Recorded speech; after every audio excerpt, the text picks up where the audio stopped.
How to trust life.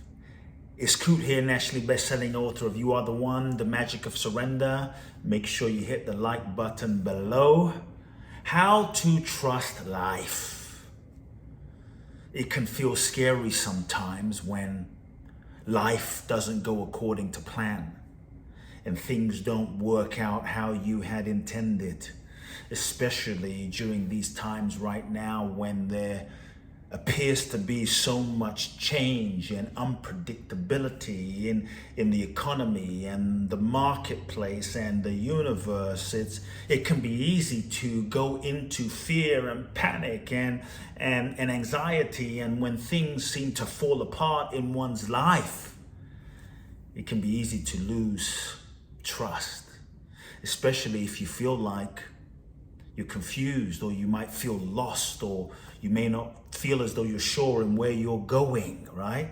Sometimes you might feel as though you're in the darkness flying blind. Have you ever had that feeling? Maybe you're feeling and experiencing that now. What am I doing with my life? Where am I going? And will everything turn out okay? Will I be okay? Sometimes when you appear to be lost, when all seems dark, I want you to know that you may be closer than you think. Sometimes when you think you know where you're going, you're actually further away than you actually think. I believe that you don't always have to know where you're going in order to get to exactly where you need to be. That there's a part of you that knows, your soul, your essence, your being. That no matter what is happening, you are always being guided, even if it appears that way or not. And so how do you trust life more? I'm gonna frame a question this way. How do you not trust life? How do we not trust life? Because if we really pay attention, so part of it is pay attention to the nature of yourself and reality. If you really pay attention, so much of life is giving you proof that you can trust it every moment. Even if you just check your body, meditate on your body, tune into your body, scan your body, remember the intelligence that's inside of your body. There are trillions and trillions and trillions of cells right now that are interacting, universes dancing and creating for you to see right now and hear right now and process and digest, and your liver and colon and heart to work and blood to pump. There are trillions of cells interacting organically in spite of you, without you doing anything, without your intentional conscious willpower. It's happening, right? There is an innate intelligence. If you cut your finger, there is an innate intelligence that knows exactly how to heal. You are breathing right now, listening to this conversation, and throughout your days, you breathe thousands and thousands of times without any effort. You don't do a special breath technique, it's just happening. So when you bring your attention to the miracle that is your body, and you bring your attention to the reality, the miraculous reality of what is happening inside of you, this intelligence that is inside of you, it can help you remember, come into trust, a deeper trust that there is an innate intelligence inside of you that knows what to do and how to do it. I believe that the same intelligence knows how to fulfill your life. The same intelligence, look, if you look at nature too, right? To me, nature is so peaceful, and we feel so at peace and reminded of a deeper sense of truth being in nature, the majesty, the magnificence of nature, because we're reminded of this grand intelligence.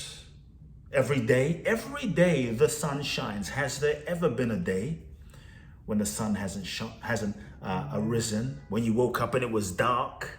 Has there ever been a day the sun forgot to shine? The moon didn't come up? The sky wasn't there?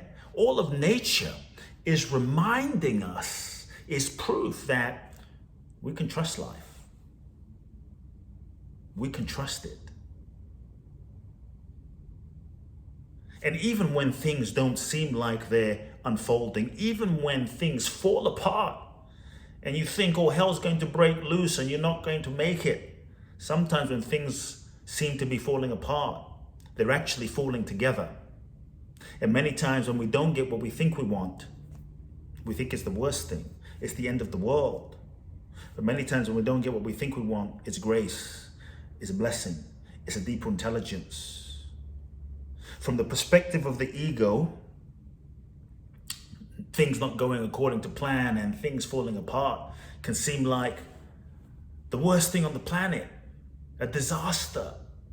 But if you look back at your life and all the experiences that you didn't think you were going to make it through, that you made it through. How you made it through, you may not even remember, but you made it through.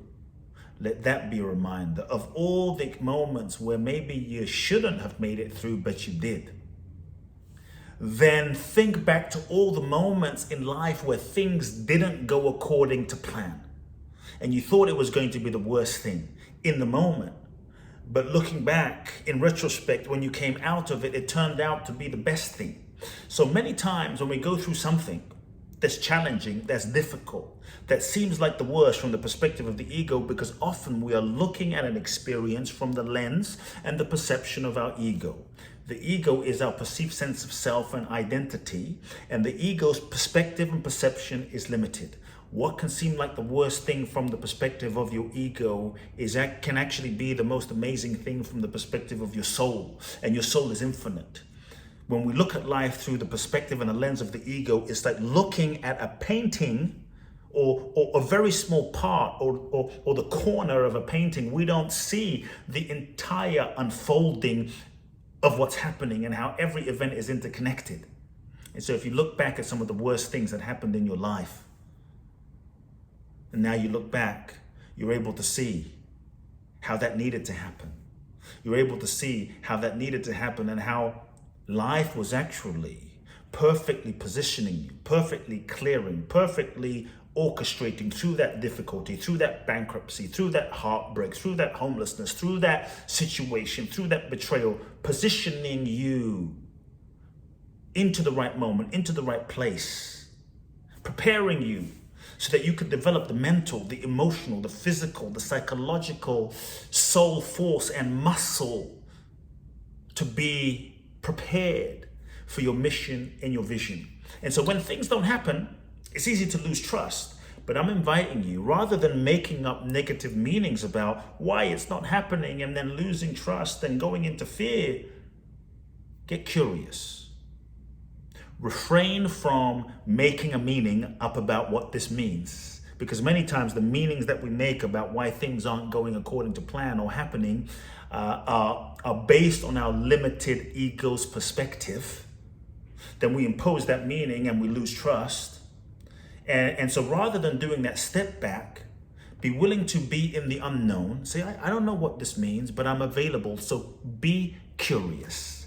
Curiosity is a key element of trust. When you are curious, you're open. When you're open, you're available. You're available and open to allowing life to show you, allowing life to reveal itself to you. And so, look back at some of the best things in your life. Actually, take inventory, right? Write it down, take inventory, stack the experiences. Look back at some of the best things that have happened in your life. Meeting your wife, meeting your husband, meeting your soulmate, getting that job, the best things. You might start noticing that you didn't plan them. They happened. They happened in the process of living life.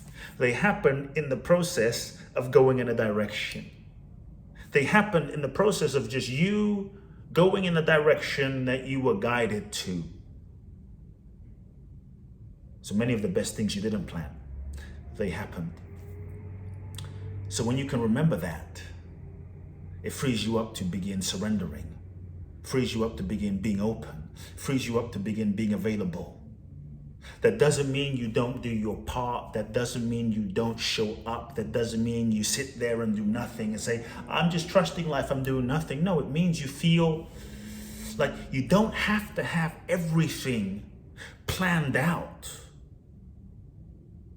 You don't have to have everything figured out. Many times the ego, one of the ways that the ego tries to control life is we try to plan everything, figure everything out, analyze everything, and we overanalyze everything, and we don't realize that we are now limiting the universe. The ego's job is to reinforce its existence, and the ego's job is to protect us from getting hurt. One of the ways that it protects us from getting hurt, it seems, is we try to control everything, because if I can control everything, then I won't get hurt again. And so instead,